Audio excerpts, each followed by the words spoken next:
Welcome to Carol and Gary's See America Tour.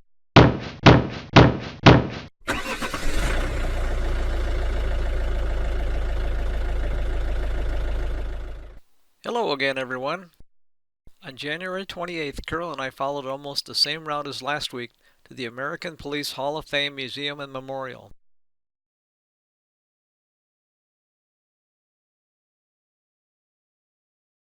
Founded on October 15, 1960 in Newport, Florida, the American Police Hall of Fame Museum and Memorial moved to Titusville, Florida in 2002. In the Old West, many towns had no jails to keep prisoners overnight, but in the 1800s a local blacksmith designed this tramp chair, made of steel, riveted and bent so that the sheriff could hold a prisoner overnight. In some towns, when a person committed a minor crime, they were locked into a contraption similar to this in the town square for several days.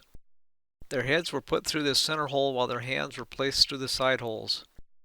The person would often be pelted with eggs or stones by the townspeople. If the crime was more serious, the prisoner would be hanged, burned alive, or shot. Stealing a man's horse or other property called for hanging. Later, jails were built to punish offenders in the hope that they would mend their ways. In 1693, the first uniformed police officer in New York City was employed as a constable to patrol at night. By 1700, when the first streetlights were installed, the city constable hired 12 watchmen to protect the area of Lower Manhattan. The first police station was located at Wall and Broad Streets.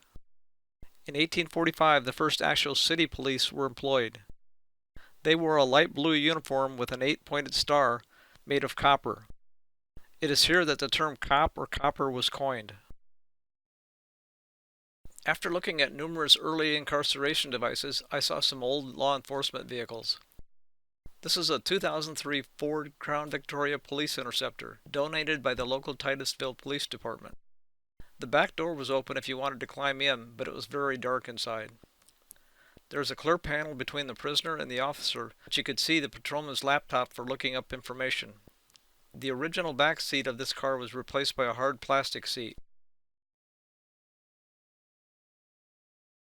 This is a 1955 Buick Century used by law enforcement across the country during the late 1950s. This is a 2007 Ford Crown Victoria with a police package that was used by the U.S. Customs and Border Patrol.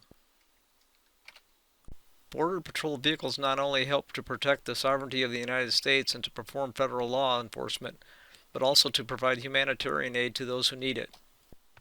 This is a 2007 Yamaha Big Bear 400cc 4x4 with a 5-speed transmission. Units such as this allow officers to go where large units are unable to access and foot patrol is not feasible. Beaches are a good example of this in Florida. This is a snowmobile or snow machine as they are sometimes called. Law enforcement in areas like Alaska rely heavily on these units. Snowmobiles can achieve speeds up to 90 miles per hour. In areas where law enforcement wants to be seen and interact with the public, but also needs to cover considerable distances, officers may rely on bicycles or even segways.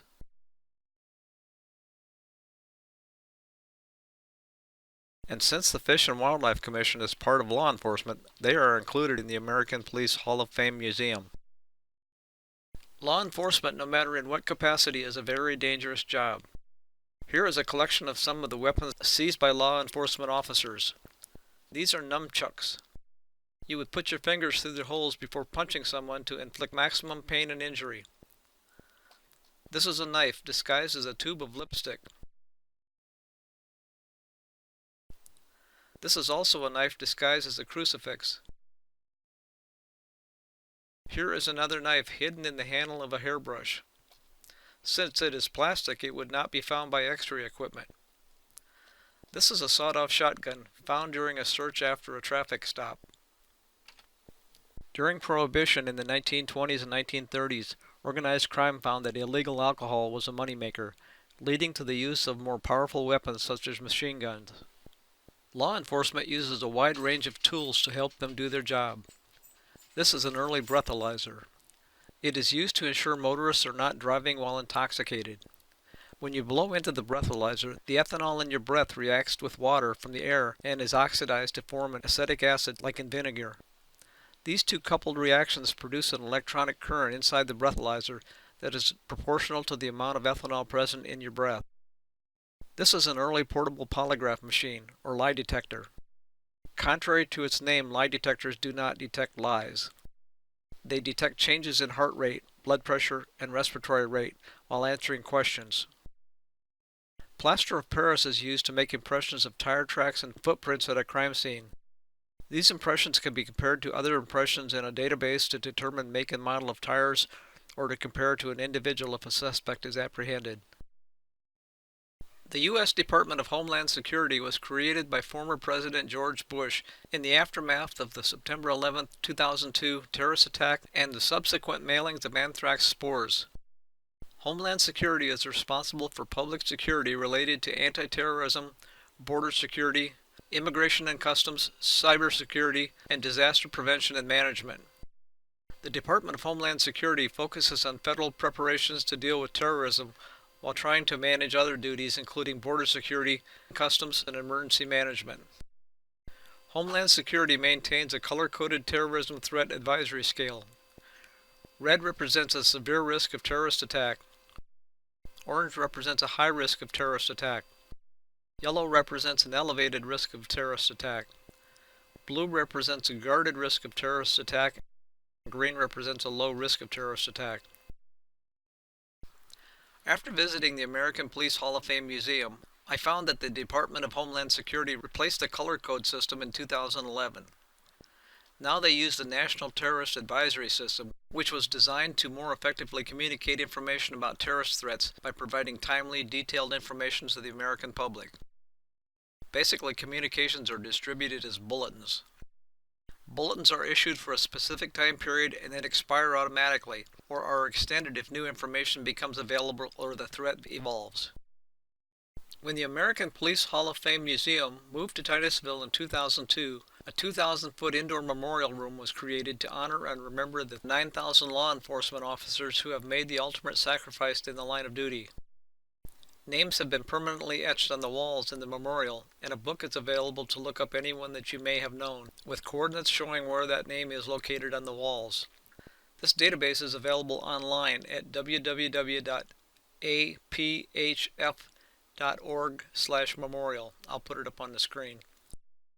You can search by state and then sort by city to make finding someone easier. Being from Omaha, Nebraska, I was able to find the names of 29-year-old female detective Carrie Orozco, who was shot on May 20, 2015, and 24-year-old officer Jimmy Wilson Jr., who was shot on August 21, 1995. When we left the memorial room, I was getting tired of walking around, so I told Carol that I was going to take a break and sit down for a while, but if she wanted to continue walking around that she could. When she came back approximately 15 minutes later, she noticed that I was sitting in an electric chair and that the power light appeared to be flashing.